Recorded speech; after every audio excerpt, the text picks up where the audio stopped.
तो आज मेरे दोस्त लेकर आया सेकंड हैंड स्कूटर, जिसको हम लेकर के चलते हैं मौसम का मजा लेते हुए छोटी सी टेस्ट ड्राइव पर। तो हम निकल चुके हैं ट्रैफिक का सामना करते हुए हाईवे की तरफ। हाईवे पर आने के बाद हमें कुछ ऐसा व्यू देखने को मिला, तो अब मैं करता हूँ कार को ड्राइव।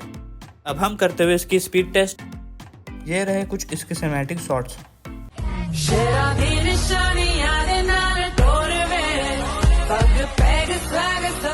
इसकी फुल डिटेलिंग वीडियो के लिए चैनल को सब्सक्राइब करिए। मिलते हैं नेक्स्ट वीडियो में, तब तक के लिए टाटा बाय।